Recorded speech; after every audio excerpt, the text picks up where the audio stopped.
This month, we're going to talk about forms training. Kind of boring, I know, for some, but that's the key. That is one of the things we want to get past. Forms are never boring if they're approached right and if they're understood properly. The reason I say that is because a lot of times people will talk about the importance of forms, or the non-importance. People say, a form will do nothing for you, you need to get out there and do it. There's a lot of truth to that. And your fighting application is really where it's at. The sparring, the interaction between you and an opponent in every situation you can dream up or create. That's the way to really get very good at fighting. It's very good, the way to get good at Wing Tsun. But that doesn't mean forms don't have their place, right? Forms most certainly do, because they teach you the correct biomechanics, if you're doing it properly.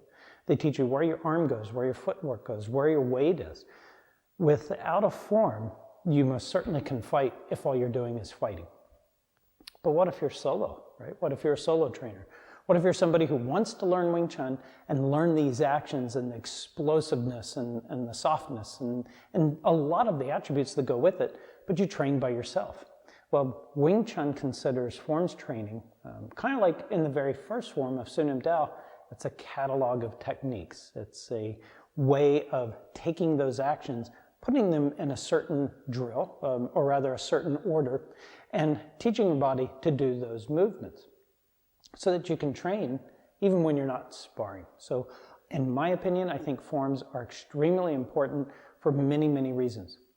The biggest problem, though, is when we see people tout the importance of forms, and then they're doing those forms in a really weird way. For example, they'll mention Tan Sao, Gan Sao, Quan Sao, back to Tan Sao and back.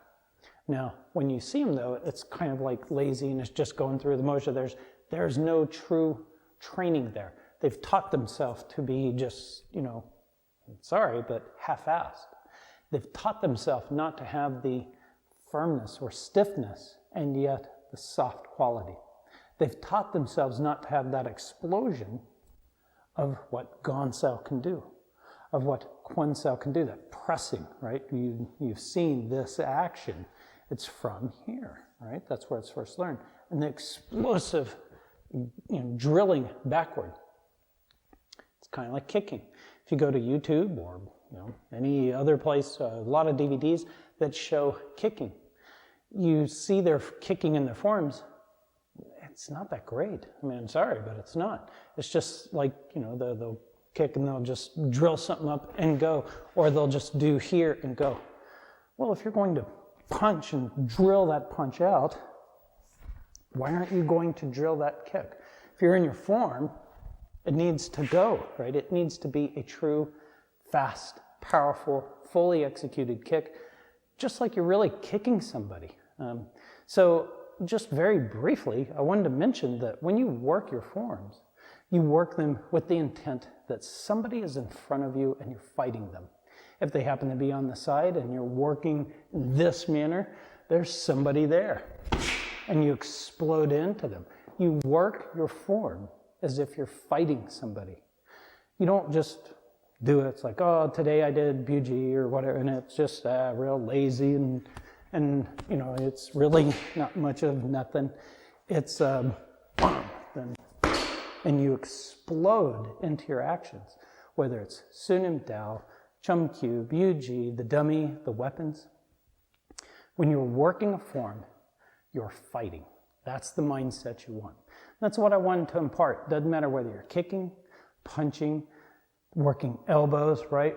Next month we're going to talk a little bit about Paijarn and Chum Kyu. A lot of people just do here and they're not really paying attention and doing stuff. That's what the next month is.